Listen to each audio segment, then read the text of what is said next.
세 번째 시간 시작하겠습니다. 쉬는 시간 짧죠? 쉬는 시간 왜 짧은지 아세요?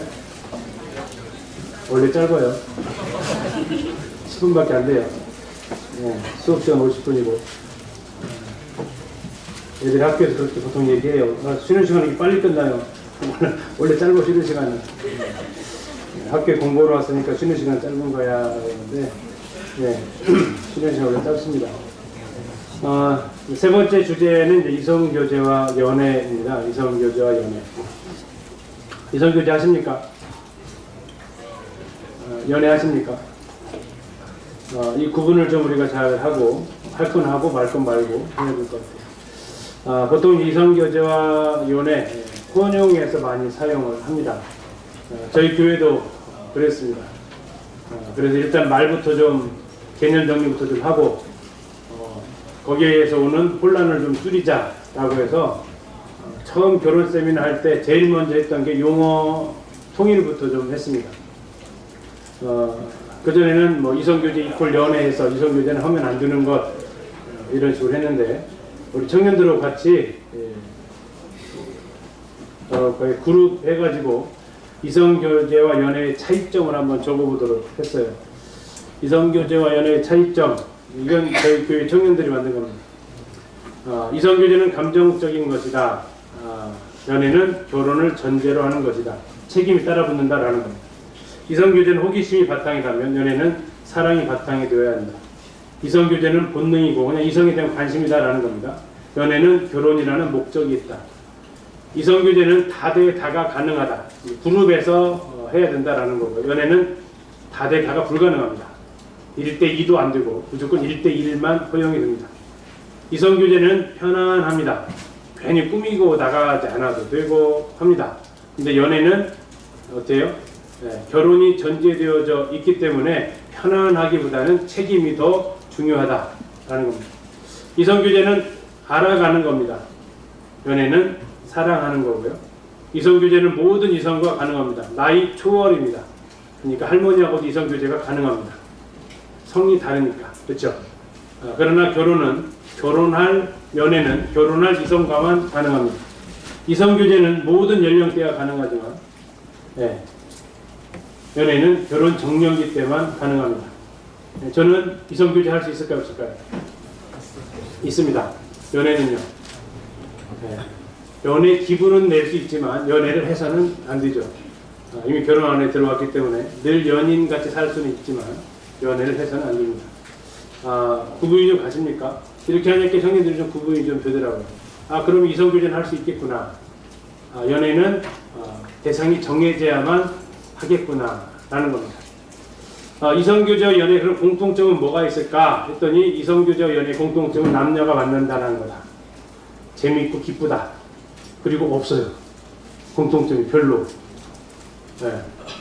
그래서 거기에 대해서 이제 했는데 단 이성교제에서 연애로 발전할 가능성은 있다.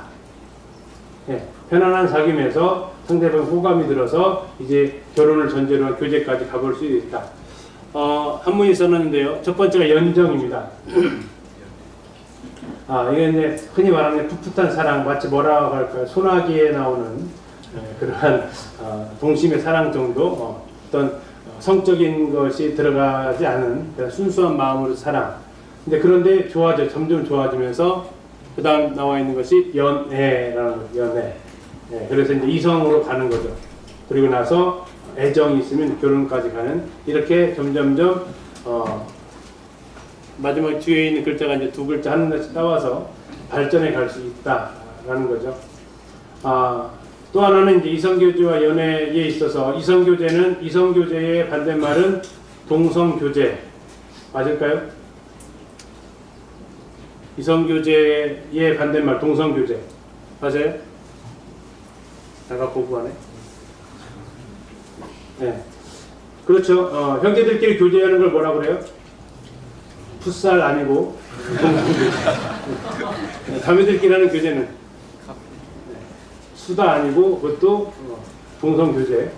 같이 하면 성별이 같으면 이성교제. 자, 그러면 이성의 반대말은 동성일까요? 동성애의 반대말은 이성일까요? 자, 동성애의 반대말은 이성애가 아니라 거룩한 성생활이다라는 겁니다. 다시 말하면 동성애만 안 하면 다 괜찮냐라는 거예요. 그렇지 않죠. 동성애는 큰 죄악 중에 하나고, 그러면 이성끼리는 그것이 결혼 관계에 있든 안에 있든 다 허용되느냐? 그건 아니다. 결혼한 남자와 결혼한 여자가 서로 좋아하는 거, 그럼 그걸 이성애라고 할 수 있느냐? 아니다. 그래서 거룩한 성생활이어야 된다. 순결한 성생활이어야 한다라는 것을 이야기를 하는 겁니다. 그래서 이제 이성교제를 이렇게 합시다라고 정의를 같이 내려봤습니다. 여러분들도 크게 여기에 대해서 반감을 입지 않을 것으로 생각을 합니다. 혹시 여기에 대해서 좀 부담스러운 거 있으면 얘기하시고요. 자, 이성교제 하면 처음 얘기했을 때는 괜히 얼굴이 빨개지는 사람도 있습니다.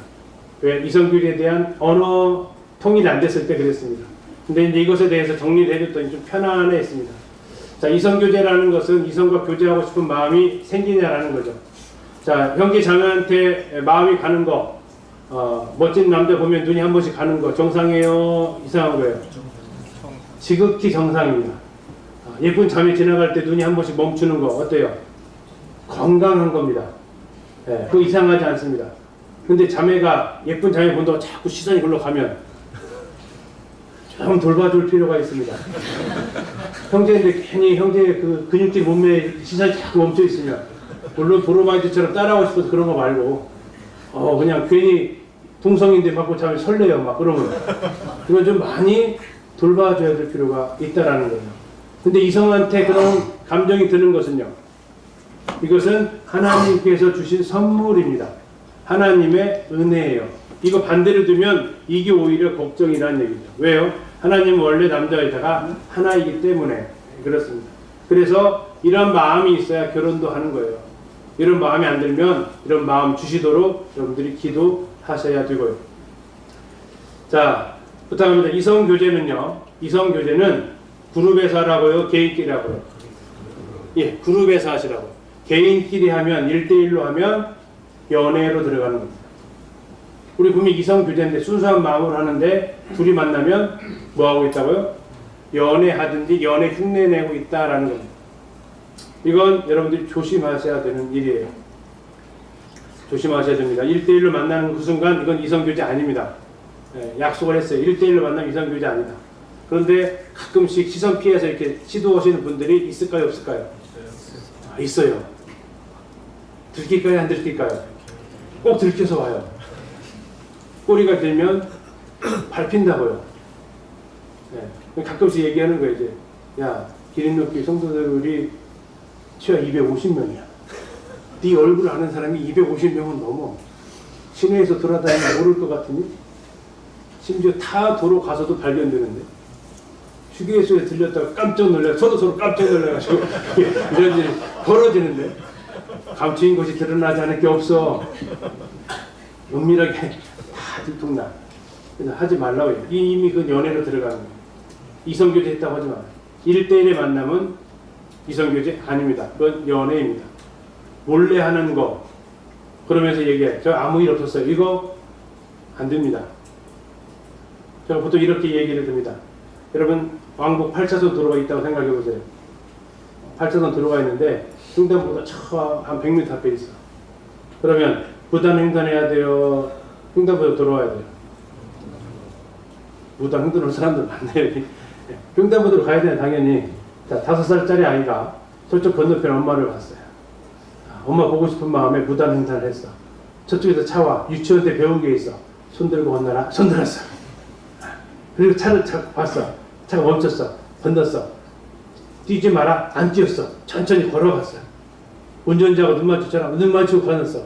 그리고 무사히 횡단보도 아닌 대로 8차선 건너서 엄마 만났어. 엄마 만나자 뭐라 그랬을까요? 엄마 나 잘했지? 나 손 들고 건넜어. 나 그리고 안 뛰었어. 잘했지? 엄마의 반응은 뭐라고 할까요? 어떻게? 궁뎅이 팡팡해요? 등짝 스매싱이에요? 등짝 스매싱 날라가요. 엄마 나 안전하게 건넜잖아. 아니에요. 그건 얼마나 마음대로 얘기하는 거예요. 그러지 마세요. 우리 둘이 만나도 아무 일 없었어요. 그거 여러분 자랑할 일이 아니라고요. 그거 그 마치 5살짜리 아이가 팔자도 못하는 거랑 똑같아요. 여러분, 죄로 발전하는 건 순식간에 가는 거예요. 자, 반드시 이성교제는 그룹교제 안에서만 하라는 겁니다. 또 그룹교제 하라 하겠더니 2대2로 만나는 거예요. 그러면서 또 얘기해요. 우리 그룹으로 만났어요. 그런 그룹 아닙니다. 두 커플이 만났다고 해서 그룹교제 아닙니다. 우리끼리는 비밀이야. 이렇게 한다고 그룹교제 아닙니다. 네. 어떻게든 방법을 찾아내려고 그러지 마시고, 네. 전혀 그런 연애 감정이 없는 사람끼리 만나서 그룹교제 하시라고. 두 번째, 이성교제는요, 한자가 좀 다르긴 하지만 이성으로 하세요. 뭘로 하지 마시고 감성으로 하지 마시고. 이성교제는 이성으로 해야 이성교제지, 감성이 들어가면, 감정 들어가면 뭐예요? 예, 이건 연애 감정 들어간다라는 거예요. 다시 말하면 사람은요, 해야 한다고 하고 싶다 할 때 머리가 가는 대로 가요, 마음이 가는 대로 가요? 사람 마음이 가는 대로 먼저 가요. 예, 사람이 아무리 이성의 동물 뭐 이렇게 뭐 누가 말했다고 하지만 사람은요, 이게 느낀 대로 먼저 가요. 그래서 여러분들이 통제를 막 벗어나 버려요. 그래서 여러분들이 이성교제는 이성교제를 해라, 감성교제하지 마라 라는 겁니다. 자, 옳은 일이라도 제때가 아닐 때 하는 거 옳지 않습니다. 여러분, 결혼 분별할 때 가끔 청년들이 와서 이제 이야기를 합니다. 뭐 녹화에서 구체적인 예는 못 들지만 여러분들 보통 이렇게 얘기를 해요. 고민 있으다 만나서 얘기해요. 네. 자꾸 자매가 눈에 들어옵니다. 이렇게 얘기를 해요. 근데 대학생이야. 아는데 자꾸 들어와요. 그건 그때 이제 이야기를 하는 거예요. 결혼하는 거 맞아. 근데 지금 형제가 할 때가 아니잖아. 그러면 그것은 마치 익기 전에 풋과일 따먹는 거, 꽃이 피기도 전에 꽃을 꺾어버리는 것과 별반 다르지 않아. 그걸 하나님께서 인도하심이라고 생각하는 게 아니라 그건 충동이야. 그러한 상황을 만들지 말고 그러한 상황 가운데 들어가지도 마. 라고 너희들이 유혹은, 종욕은 피해요, 싸워요? 피해요. 종욕은 피해요. 아까 했던 것처럼 8차선 횡단하는 건 싸우는 거예요. 횡단보도로 돌아오는 게 피하는 거라고요. 종욕 가지고 싸우지 마세요. 싸워야 될 대상이 하나 있네요. 마귀는요, 어떻게 하라고 했어요? 대적하라고 했어요. 피하라고 했어요. 마귀는 대적해야 돼요, 피해야 돼요? 마귀는 대적해야 돼요. 종욕은요, 피하고요. 똥은 밟아서 으깨야 돼요, 피해야 돼요? 아직 밥 먹을 시간 안 됐잖아요. 네. 피해야 된다. 그 자리에서 막 으깨가지고 어떻게 해보려고 하지 말고 더러운 건 피하는 겁니다. 정욕은 죄로 이끌어가요. 그래서 피하셔야 돼요. 그거 붙잡고 싸워봤자 여러분 아무 도움 안 돼요. 마귀하고만 싸우시고. 근데 여러분들 보편적으로 이걸 두 개를 바꿔서 많이 해요. 마귀를만 만나면 막 피해. 혹시 여러분들 귀신 들린 사람 만나봤어요? 안 만나봤어요? 저는 여러 번 만나봤어요. 귀신하고 흔히 말하는 축신도 해보고 했어요. 저희 교회 청년들한테 축신 현장 오라고 해요. 근데 청년들이 잘 올까요? 안 올까요? 안 올라고 그래요. 왜 안 올라고 그러냐면 예전에 뭐 사건이 하나 있었어. 교회가 쭉 둘러서가지고 축신하는데 그분이 이렇게 쭉 기도하니까 거기 푹 숙이고 있어. 찬송 부르는 데 기도를 했네. 기도를 했는데 저는 이제 귀신 어떻게 하는가 보려고 봤어요. 근데 눈을 쫙 뜨고 이렇게 돌아가. 쫙 살펴, 사람 스캔을 쫙 해. 그 다음에 어느 성도한테 가가지고 킥킥 웃어. 이제 소름. 근데 그게 소문 다 났어. 누구 앞에서 웃었다고. 그 뒤로 안 올라고 그래. 왜? 자기 신앙 들통난다고 안 올라고 그래. 만약 그대로 달려들면 어떻게 할까? 안 올라고 그래. 아니, 마귀는 뭐 하라겠죠? 대적하라고 했는데 자꾸 피하더라고. 근데 세상의 문화는 자꾸 이기려고 그래. 문화생활 즐기면서. 그건 피해야 되는데. 여러분, 싸울 적하고 피할 적을 잘 구분하지 못하면 여러분 신앙생활 팡팡 칩니다. 승산 없어요. 계속 져요. 이게 피해야 될 대상인지 싸울 대상인지 여러분 잘 아셔야 돼요. 여러분, 이 정욕은요, 피해야 돼요. 여러분, 아직 내가 결혼할 나이가 안 됐다면 자꾸 연애 감정 들 때 그 사이에 들어가서 난 아무렇지 않을 거야, 나는 괜찮을 거야, 이 뭐 자기 체면하지 마시고 그런 상황 만들지도 들어가지도 마세요. 주님한테 기도하시라고. 그걸 제일 잘했던 게 요셉이에요. 하나님께서 보신다. 제일 못했던 게 다윗이라고. 여러분들이 그 죄를 짓지 않도록. 자, 여러분들한테 지금 보여드리는 것이 여러분들이 주어진 인생 시간이라고 생각해 보세요. 자, 이게 순서가 많이 바뀌었다라고 생각해 보세요. 자, 어린 시절, 초중고등학교, 대학생, 직장, 결혼, 자녀 양육, 은퇴, 이게 바뀌면 무슨 일이 벌어질 것 같아요?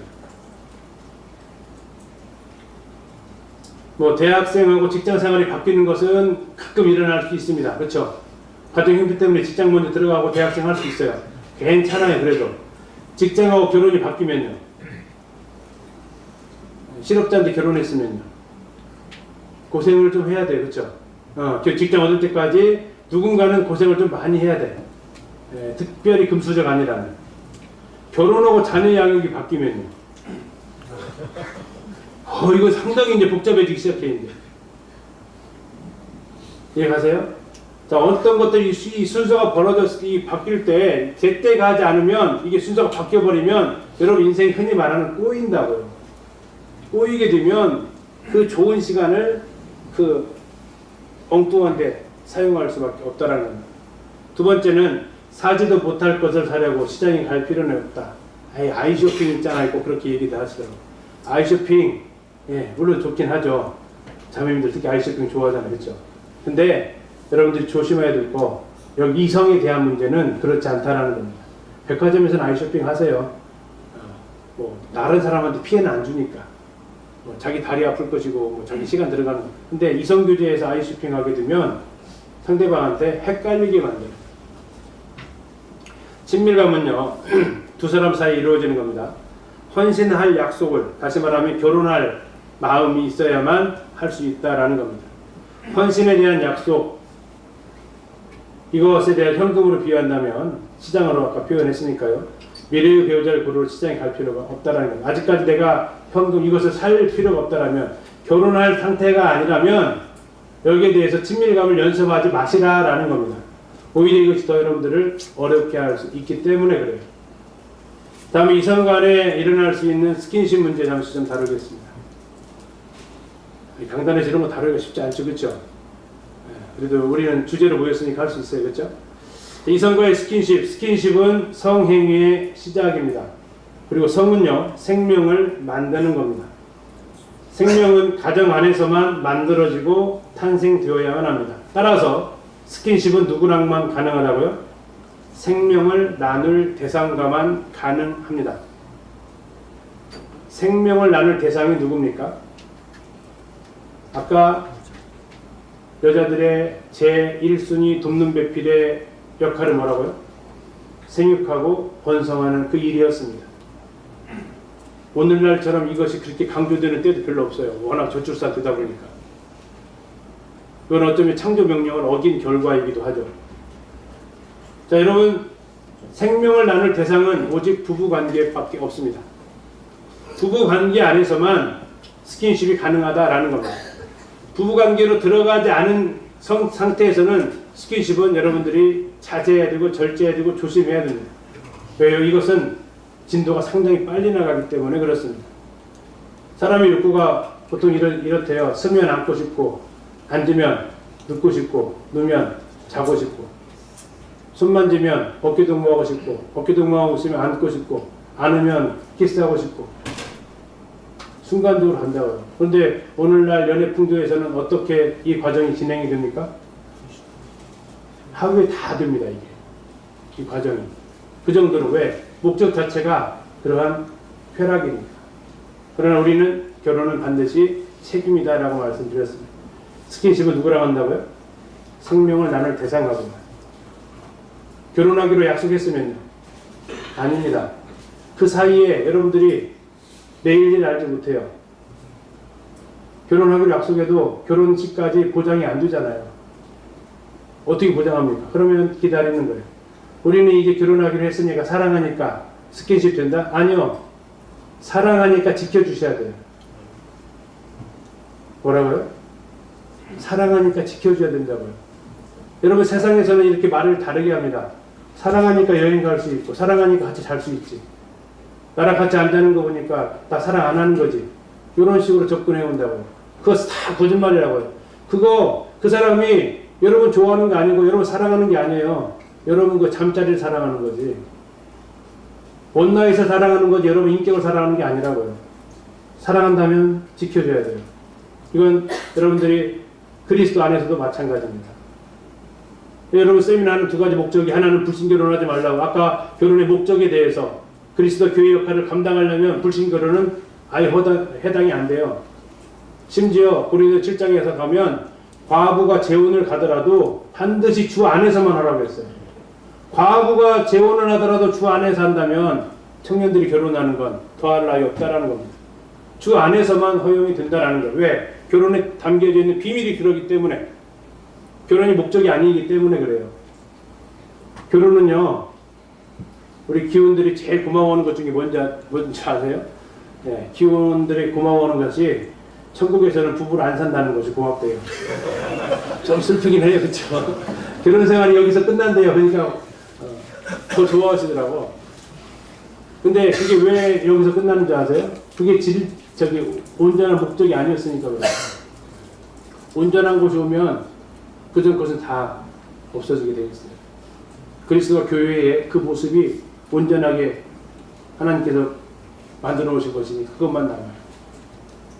여러분들 그래서 이 생명을 나눌 수 있는 부부 안에서만 허용되어진다라는 이 사실을 여러분 기억하시고 한 번 더 생각해 볼까요? 내가 결혼했을 때 내 아내는, 내 남편은 다른 남자와 다른 여자랑 어느 정도 스킨십 하다 왔으면 좋겠어요. 무슨 질문인지 이해가세요? 내 아내 될 사람, 내 남편 될 사람이 나 만나기 전에 다른 남자, 다른 여자랑 어느 정도 스킨십 하고 왔었으면 괜찮겠냐고. 그거 생각하셔서 여러분들이 이 둘 사이 관계를 가시면 좋겠다 하는 겁니다. 여러분, 그 남녀의 수영복이 달라요. 남자는 몇 군데 가려요? 한 군데 가리죠. 여자는 몇 군데 가려요? 두 군데 가립니다. 남자는 하의만 가리고요. 여자는 하의, 상의 다 가려요. 상식입니다. 요새는 이제 저 독일은 여자들도 하의만 가리자고 이렇게 선언했어요. 그래서 법이 통과됐어요. 독일 가면 여자들도 수영장에서 팬티만 입고 다닌대요. 그 요구를 누가 했을까요? 남자가 했을까요? 여자가 했을까요? 여자가 했어요. 이제 좀 이상해졌어요. 근데 왜 그러면 정상적인 모습이 왜 남자는 하의만 가리고 여자는 하의 상의 다 가려요? 이것이 뭐냐면 생명 포인트예요. 생명의 포인트. 생명은 천하보다 귀합니다. 천하보다 귀한 생명이 태어나는 곳이에요. 수영복을 가리는 자리가. 생명을 길러내는 곳이에요. 수영복 자리가. 그래서 적어도 아무리 간단하게 입는 장소라더라도 생명 포인트는 가리고 대중 속에서 만나야 된다. 물론 목욕탕은 남자끼리 여자끼리 있으면 관계없지만 남녀가 같이 돌아다니는 곳에는 정상적이라면 적어도 생명 포인트는 가리고 만나야 된다라는 얘기예요. 그리고 그 생명 포인트는 생명을 주고받는 사람 앞에서만 벌거벗을 수 있다고요. 그 이외의 관계에서는 허용이 안 된다고요. 세상의 죄악으로 가면서 이게 이상해져서 그렇지, 다시 말하면 그래서 사탄이 자주 노리는 자리가 바로 저 수영복 자리를 노린다라는 겁니다. 바로 순결을 깨기 위해서 여러분들을 노리는 거예요. 성경에서 많은 죄가 몸 밖에 있지만 음행하는 죄만큼 어디 있다고요?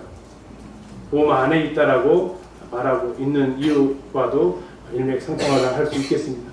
그래서 여러분들이 이 스킨십 문제에 대해서 조심하셔야 된다라는 거예요. 자, 이제 이성교제 또 연애로 들어가기 전에 이성교제니까 남을 만나기 전에 이성교제 하기 전에 여러분들이 점검할 것이 있습니다. 첫 번째, 여러분들은 잘못 쏘아 올린 오발탄이 아닙니다. 한 사람이 태어나기 위해서 놀라운 일이 벌어집니다. 난자는 약 40만 개 중에 1개가 배란을 하고 정자는 약 3억 개 중에 1개가 난자와 만나야만 여러분들이 태어납니다. 40만 곱하기 3억 했더니 120조가 나옵니다. 여러분들은 120조 분의 1의 경쟁률을 뚫고 이 땅에 태어났습니다. 자, 옆에 분 보시고 자, 인사합시다. 대단하십니다. 이 정도 경쟁률 어디 있어요? 여러분들 이 정도 경쟁률 뚫었는데 앞으로 못 뚫을 경쟁률 어디 있냐고요. 대단하신 분입니다. 근데 한 번 더 생각해 보자는 얘기죠. 하나님 참 비효율적입니다. 아, 그냥 난자 하나 정자 하나 나오게 해서 만나게 하면 되잖아요. 그렇죠? 뭐 하려고? 요즘 말로 이제 전라도 사투리 못 하려고? 못 하려고 이렇게 119조 9,999억 9,999만 9,999개를 만드셨냐? 왜? 이걸 가리켜서 성경에 이렇게 표현합니다. 거룩한 낭비라고. 다시 말하면 우리가 얼마나 귀한지를 알려주시기 위해서, 얼마나 너희들이 소중한지를 알려주시기 위해서. 자, 이걸 자 피부가 와닿지 않죠? 제가 이걸 피부가 와닿게 하나를 얘기를 해봤어요. 자, 형제들 교회에 형제 한 명, 자매 한 명 있어요. 그리고 조건이 붙었어요. 우리는 다른 교회랑 교회 결혼 안 해. 우리 교회 안에 해결해. 그럼 어떻게 될까요? 선택 여지가 있어요, 없어요? 없어요. 둘이 결혼해야 돼. 그러면 엄청 결혼식 날 엄청 좋을까요? 아니면 그냥 그럴까요? 그냥 그래. 왜? 뭐 어째 선택 여지가 없는데 뭐 무조건인데 뭐 이러면 그렇다고요. 근데 예를 들어서 여러분들이 결혼하게 되면 뭐 조건에 매이지 않았죠. 광주 지역에서만 결혼한다라는 뭐 조건이 있어요? 없죠. 호남 지역에서만 해야 될까요? 대한민국에서만 해야 될까요? 네, 다 가능하죠. 그래서 다시 말하면 여러분들은 어쨌든 그리스도인 해도 한 몇천 대 1의 경쟁률을 뚫고 내가 한 사람을 택한 거라고. 요 정도는 돼야 이 기쁨이 좀 도서이지. 자, 하나님 근데 그 정도로도 만족하지 않으시고 몇 개를 119조 9,999억 9,999만 9,999개를 버리고 하나를 선택해서 너는 그 정도로 존귀한 사람이야 라고 하나님께서 말씀하신다라는 겁니다. 하나님 여러분들 그렇게 귀하게 만드셨다는 겁니다. 하나님은 우주를 왜 이렇게 죄송합니다. 짤데없이 크게 만들었을까요? 못 하려고 이렇게 크게 만들었을까요? 하나님 어떠한 부인지를 보여주시게요. 지구 하나 달랑 만들어도 우리가 살 수 있어요. 충분히 가능해요. 여기다가 뭐 해 뜨고 안 해도 하나님 얼마든지 장점을 다 살 수 있어요. 하나님 얼마나 크신 분인지를 보여주기 위해서 셀 수 없는 식량을 할 수 있는 우주를 만들어 보여줬다.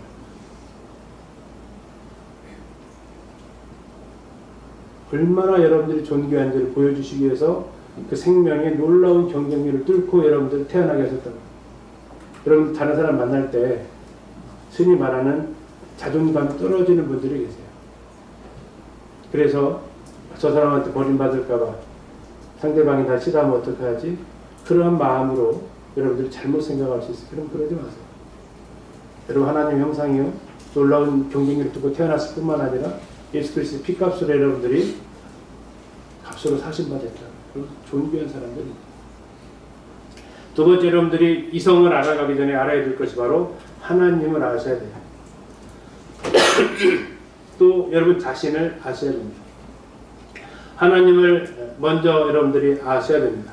하나님과의 교제가 이성 교제보다 더 우선이 되어야 한다. 하나님과의 만남의 시간을 여러분들이 충분히 가지셔야 한다라는 겁니다.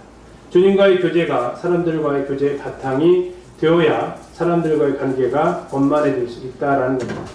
놀라운 건요. 사람과 사람이 많이 만나고 가까워지는 게 아니라 하나님과 가까운 사람 만나면 괜히 가까워져요. 그건 여러분이 앞으로 경험해 가실 일이에요. 어떤 형제님들하고는요. 정말 인생에서 2번, 3번밖에 안 만나는데 되게 가까워져요. 한번 만나면. 왜 가까운 거 봤더니 하나님께 가까이 있으면 나도 가까이 있고 상대방 가까이 있으면 가까이 느껴져요. 근데 어떤 사람은요 5년, 10년을 만나도 별로 친숙함이 안 들 때가 있어요. 한쪽은 하나님 가까이 있는데 한쪽은 저 하나님 멀리 있으면 아무리 시간으로 갔다가 쌓아도 안 가까워져요. 삶의 목적이 같아야만 여러분이 가까워져요. 여러분 하나님과 가까워지면 하나님 가까이 있는 많은 사람들을 만나요. 그래서 여러분들 그 가운데서 결혼까지 갈 수 있고요. 두 번째로 여러분 자신을 아셔야 됩니다. 다른 사람을 통해서 상대적으로 내가 너보다 낫지 그러지 마시고 여러분 비교할 대상이 딱 한 명 있어요. 엄친아 소리 들으면 기분 안 좋죠?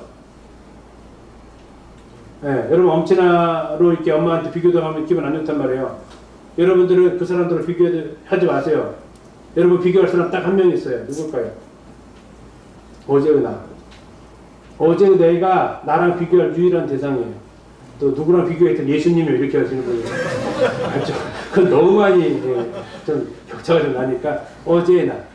어제의 내 모습과 오늘의 내 모습이 성장이 가는 거, 이게 여러분들이 성장해 가고 있는 좋은 비교 대상이지, 옆에 있는 형제보다 내가 낫지, 우월감이나 내가 저 형제보다 좀 꿀려, 열등감은 동일한 뿔입니다. 교만이라는.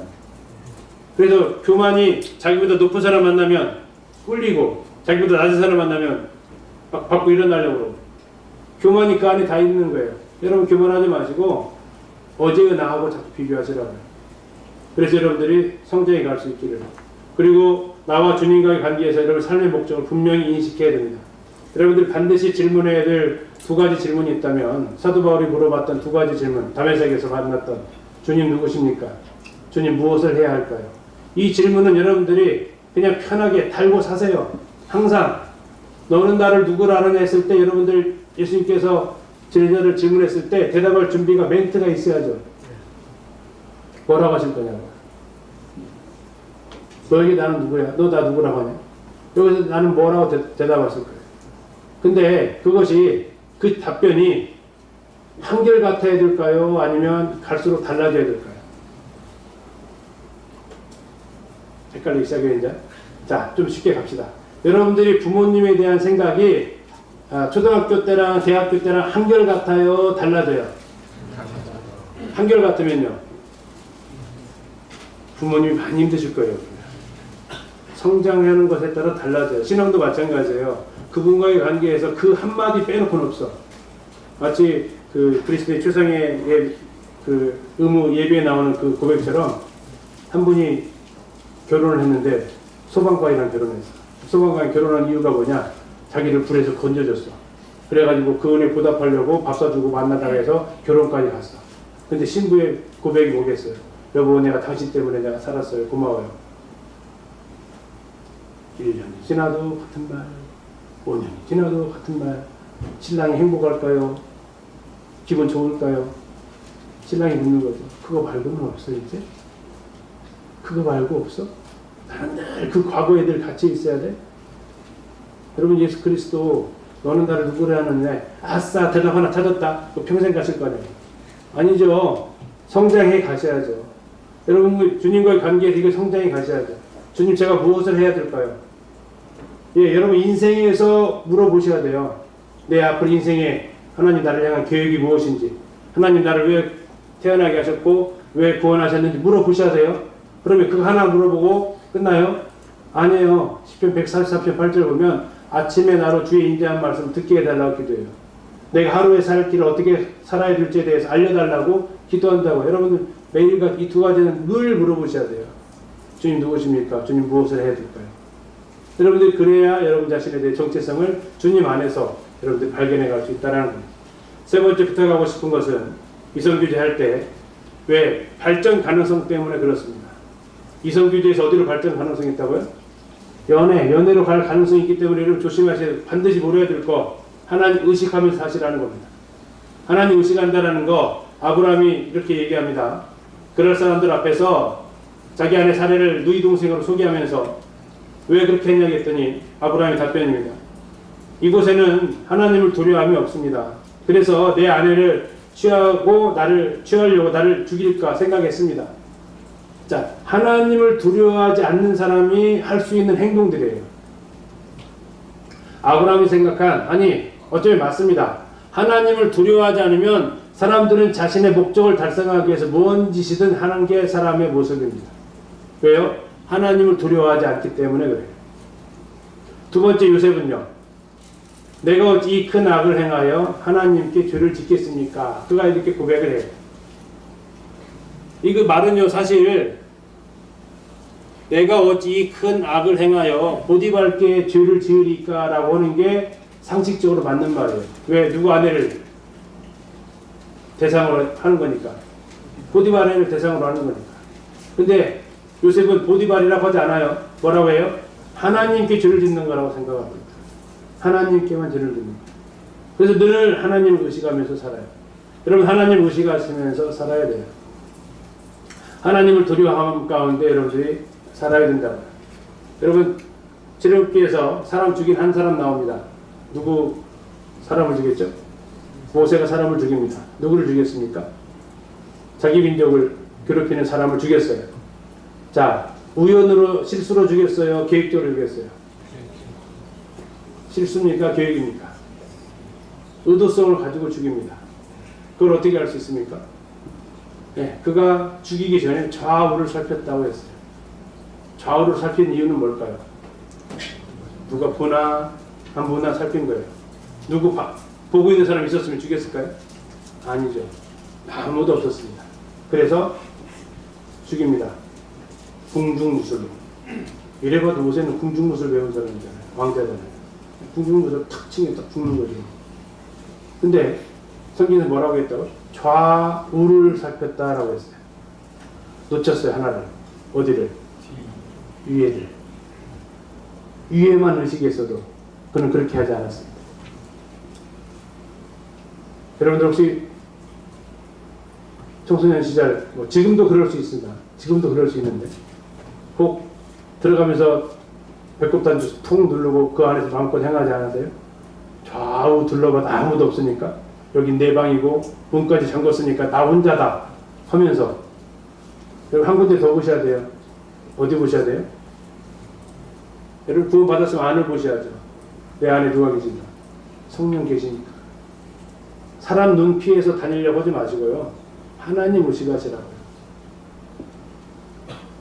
여러분 지금 아마 대학생들 중에서 집 떠나온 대학생들 꽤 있을 겁니다. 그렇죠? 꿈을 이루셨습니다. 맞나? 네. 보통 꿈이 뭐예요? 집에서 먼데. 네. 집에서 먼 대학교를 가고 싶어하는 게 우리 청소년들의 꿈이었다 그러죠. 부모의 눈치 안 보고 살 수 있는 곳. 네. 근데 여러분 눈에 보이는 부모를 자꾸 의식하지 마시고 안 보이는 하나님 의식하시라고요. 아니 다 보시는 하나님 의식하면서 사시라고요. 그래서 여러분들이 아까 했던 대로 성도들 눈 피해가지고 둘이 만나러 다니는 거 여러분 하나님 전혀 의식하지 않는 거예요. 이건 하나님 무시하는 거고 요즘 말로 적절하지 않지만 그냥 진짜 개무시한 거예요.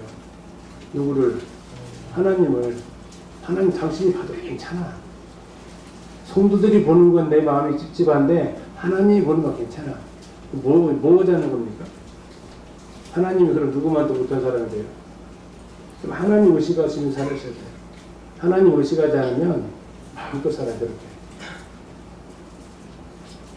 요즘은 하나님보다 CC카메라 더 의식한다면서요. CC카메라. 그럼 CC카메라 여러분들의 모습이 노출되고 있는 거 아시죠? 고마워요? 아니면은 기분 나빠요? 불안해요? 편안해요? 편안한 사람은 주에 앉은 사람, 주에 지려고 의도하는 사람은 불안한 사람. 네, CC카메라 쭉 있다 그러면 그곳에 가는 사람은, 주에 앉은 사람은, 집에 가는 사람은 편안하게 가요. 왜? 경찰들이 나 지켜보고 있다.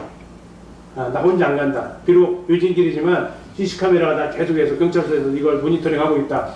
고맙죠? 근데 범죄하려고 하는 사람은요? 고마울까요? 저 CC카메라가? 엄청 귀찮아요. 제발 좀 없어졌으면 좋겠어. 여러분들 하나님이 여러분들 24시간 본다는 거 아세요? 모르세요? 아는데 모르는 척하고 살죠. 그렇죠? 하나님 24시간 여러분들을 관찰하고 계시다라는 게 좋으세요? 불편하세요? 좋아요? 불편해요? 하나님이 CC카메라가 여러분들을 좋냐고 안 좋냐고? 눈동자같이 보호하신다는데 여러분들이 잘못하고 있으면 부담스러워져요. 하나님의 시선이. 그러나 내가 하나님의 길로 가면 하나님이 나를 보호하신다는 것이 너무나도 감사하다라는 거예요.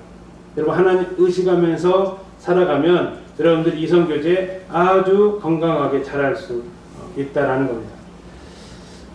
여러분 이제 연애로 잠시 좀 들어가서 연애할 때 여러분들이 조심하셔야 될 겁니다. 자, 결혼에 대해서 여러분 연애로 들어가기 전에 아직 지금 결혼 아닙니다. 연애 단계입니다. 이때 여러분이 조심해야 될 것은 침소를 더럽히지 않게 하라는 겁니다. 침소를 더럽히는 것은 결혼을 귀하게 여기지 않는 태도입니다. 결혼을 귀하게 여기지 않는 대표적인 행동은 침소를 더럽히는 겁니다. 그것을 가리켜서 음행과 간음이라고 얘기하고 있고 하나님은 이것을 그만 못 본 채 하실 수 없습니다. 뭐 하신다고요? 심판하신다라는 겁니다. 침소를 더럽힌다라는 건 앞에서 말씀드린 대로 음행하는 겁니다. 간음하는 겁니다. 자, 대한민국은 안타깝게도 침소를 더럽히는 행동에서 두 가지를 빼버렸습니다. 그것은 바로 간통죄와 낙태죄를 빼버렸습니다. 성적 자기 결정권을 존중한다는 의미로 간통죄가 위헌 결정을 받았습니다. 그래서 지금 형사적 책임지지 않습니다. 인세상에 뭐 이혼 체규 규칙 사회 해가지고 그것은 질 수 있지만 그것은 뭐 벌금형이나 이런 것이지 감옥 가는 이런 형사 범죄가 아니다라는 겁니다. 두 번째, 이것과 아울러서 폐지된 것이 좀 시간 두는 것이 바로 낙태죄가 폐지가 됩니다. 자, 간통죄가 폐지되면서 간통 사이에서 아이가 생길 수 있잖아요. 그러면 원하지 않는 아이가 생기는 겁니다. 그럼 어떻게 한다고요? 지운다라는 거죠. 지웁니다. 그래서 이것을 갖다가 이제 폐지시켰죠. 다시 말하면 이 행동은 뱃속에 있는 아이는 생명으로 보지 않는 겁니다. 성경은요, 생명으로 본다라는 거죠. 김성환이라는 목사님이 한 글을 썼습니다. 제목이 저도 사람이에요. 그래서 뱃속에 있었던 아이의 심정으로 이분이 글을 씁니다. 어렴풋이 아침잠에서 깨어났을 때였어요. 알 수 있었죠. 기분이 아주 나빴거든요. 설명할 수 없는 불안감이라고 할까요? 난 둘러싸고 있는 평안함은 이미 없었어요. 공포영화 본 적 있죠? 죽은 줄 알았던 괴물이 마지막에는 꼭 나타나 주인공을 괴롭히는 아주 짧은 순간이었어요. 난 피할 수도 도망할 수도 없었어요. 이건 아니에요. 살려주세요. 마음속으로는 이렇게 외치고 있었지만 그저 몸을 이리저리 비틀고 발버둥 칠 뿐 비명도 지를 수 없었어요. 입으로는 양수가 쏟아져 들어왔어요. 숨은 가빠지고 터질 것 같은 고통이 가득 차올랐지만 아무도 내 곁엔 없었어요. 집게의 날카로운 이빨이 내 다리를, 내 작은 발을 잡아 찢고 있을 때 조각난 내 몸이 양수 속을 둥둥 떠다니며 펌프 속으로 빨려 들어갈 때 어디 계신 거죠?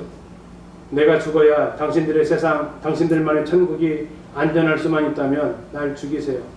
이 세상은 늘 죽어야 할 누군가를 원했으니까요. 예루살렘, 베이징, 캄보디아, 아우슈비츠, 그리고 자국. 그래요, 이젠 어머니 뱃속에서 사라져가요. 당신들의 천국, 당신들만의 세상을 뒤로하고 진공청소기 혹은 소파 수술의 방식으로 난 베이비라 유아복은 입어볼 수 없는 건가요? 하는 뱃속에서 죽어가야만 했던, 낙태되어져야 했던 아이를 대변해서 이런 시를 썼습니다. 이게 우리나라의 현실이죠. 여러분, 이 낙태를 생각해서만이 아니라 여러분 순결은 지켜져야만 합니다. 여러분 육체적 친밀감이 가지고 있는 그 의미에 여러분 조심하셔야 됩니다. 하나님 오직 결혼관계 안에서만 성의 하나됨을 허락하셨습니다. 결혼관계 안에서만 벌거벗음이 가능합니다. 결혼하지 않은 상대방 육체는 여러분의 소유도 아니고 또 그 사람의 소유도 아닙니다. 여러분의 몸은 어쩌면 여러분과 결혼하게 될 배우자의 육체라는 것이, 그래서 여러분의 몸은 그 배우자를 만날 때까지, 표현이 어떨지 모르겠지만 여러분의 몸의 주인을 만날 때까지 여러분들은 잘 간수하고 계셔야 됩니다. 형제들의 몸은 자매들의, 자매들의 몸은 형제들의, 결혼할 사람들의 소유라고 그들의 에 소속되어 있다고 결혼하게 되면 말하고 있기 때문에 그렇습니다. 여러분 순결의 실천을 하기 위해서 기준을 좀 높게 잡으시기 바랍니다. 줄을 싹트게 하지 마시고 처음부터 뿌리를 뽑아야 됩니다. 마귀에게 틈을 주지 말 것을 말하고 있습니다. 죄를 짓게 만드는 기회부터, 그 시도부터 여러분들이 하지 않도록 조심하십시오. 다시 말씀드리지만 8차선도로 사고 없이 건넜다고 자랑할 일이 아닙니다. 그 엉덩이 토닥토닥 해주는 것이 아니라 여러분들 정신 바짝 차려야 될 순간이다라는 거죠. 여러분 유혹의 순간에서 도망치십시오. 정욕은 피하는 대상이지 싸울 대상이 아닙니다. 유혹 잘 견뎌냈다고 여러분 칭찬받을 생각 하지 마시고 유혹의 자리에서 떠나셔야 됩니다. 특별히 이제 각각의 우리의 책임들이 있습니다. 남자의 책임입니다. 형제님들의 말이나 행동에서 자매들의 부적절한 감정을 일으키는 헷갈리게 하는 말과 행동을 자제하십시오. 아니 하지 마십시오. 자매들의 마음을 하나님으로 뺏는 도둑이 되지 말라는 겁니다. 잘 보이고 싶습니다. 남자들의 본능입니다. 멋져 보이고 싶습니다. 자매들에게 눈길이 끌고 싶습니다. 예. 그런데 그것이 이제 1대1로 가서 어떤 자매에게 괜히 선물 준다거나 어떤 자매에게 오늘 예뻐 보이네요 이런 말 한다거나 그런 상대방 헷갈리게 하는 말과 행동을 여러분들 하지 않도록 조심하시기 바랍니다. 자매들의 책임은 남자들은 시각에 약합니다. 여자들의 노출된 옷차림을 봤을 때 아무렇지도 않기가 얼마나 힘든지 아시는지 모르겠습니다. 남자들의 시선을 집중시키는 옷차림을 여러분 조심하십시오. 이거 유튜브 탄다는데 이거 방송 나가면 아마 여성단체에서 저는 문매를 맞을 겁니다. 옷도 내 맘대로 못 입게 만드는 그런 강의를 했다고. 그러나 여러분들 우리는 서로를 향한 배려가 필요하다라는 겁니다. 상대방이 약한데 그걸 자꾸 부추기게 되면 그는 그 성적 충동을 자꾸 자극을 받게 되어져서 형제로 범죄케 할 수 있다라는 겁니다. 저도 교회 안에서 이런 부분들이 여러분들이 서로에게 대한 배려다라는 거죠. 배려. 청년들을 향한 권고의 말씀입니다. 너는 청년의 정욕을 뭐하라고요? 피하라고요. 피하고 두 번째 해야 될 것은 주를 깨끗한 마음으로 부르는 자들과 함께 의와 믿음과 사랑과 화평을 따르라라는 겁니다. 자, 주를 깨끗한 마음으로 부르는 자가 누굽니까? 누구예요? 바로 옆에 계세요. 한번 보세요. 옆에 분. 뭐 이런 눈으로 보시는 것 같아. 왜 그런 눈으로 보실까? 아니요, 맞아요. 오, 맞아. 이렇게 봐야 되는데, 깜짝 놀라셔가지고, 다시, NG. 자, 옆에 분이 누구라고요? 주를 깨끗한 마음으로 부르는 형제 자매예요. 한번 보세요, 그런 눈으로. 내가 미처 몰라본 거죠. 그래요. 자, 두 번째. 주를 깨끗한 마음으로 부르는 자와 함께입니까? 자들과 함께입니까? 자, 이성교제입니까? 연애입니까? 자들. 이성교제 하라고. 또 했더니만 아예 정욕 피한다고 맨날 남자는 남자만 만나고 막 그럼 결혼 못할 수 있어요. 같이 만나도 같이 자들. 근데 거기 동기가 주를 깨끗한 마음으로 부르는 자들, 연애하려고 오는 자들 말고 주를 깨끗한 마음으로 부르는 자들과 함께 뭐 하라고요? 의와 믿음과 사랑과 화평을 따르십시오. 형제들에게 부탁합니다. 젊은 자매에게는, 젊은 여자에게는 어떻게 하라고요? 온전히 깨끗함으로 자매에게 하듯하라. 여기서 말하는 자매는 누굴까요? 누나나 여동생. 누나 여동생 대하듯 하라고요. 누나 여동생 대할 때 성적인 생각 가지고 접하지 않는 것처럼 자매 대할 때 그러한 마음으로 온전히 깨끗한 마음으로 대할 것을 성경은 권하고 있습니다. 이성교제는 말씀드렸습니다. 이성교제는 1대1이 아니고 그룹교제입니다. 여러분 이성교제 마음껏 하십시오. 교회 안에서 마음껏 하면서 이성에 대해서 가져야 할 에티켓도 좀 배우세요. 한 자매가 실족할 뻔한 일이 있었어요. 그 이유가 너무나도 황당했습니다. 취직의 회식 자리에 갔어요. 근데 회식 자리에서 남자 직원이 자매한테 음료수를 따라준 거예요. 근데 자매가 처음 대접받아봤대요. 교회 안에서 형제님들은 맨날 음료수 갖다 주고 컵 갖다 주고 맨날 갖다 주기만 했지 이 사람은 음료수 해가지고 자기 해가지고 병 뚜껑 따가지고 자기 컵에다 따라주는 거 이런 대접을 자매가 처음 받아봤대. 그 형제들 진짜 그 교회 어떤 교회인지 모르겠지만 너무한 거 아닙니까? 어떻게 그 대접을, 그게 큰 대접도 아닌데 그 자매가 그런 회사에서의 이방인으로부터 그런 대접받으면서 감동을 받게 하는 이런 일이 있으면 안 되잖아요. 형제들 그렇게 자시면서 많이 섬기세요.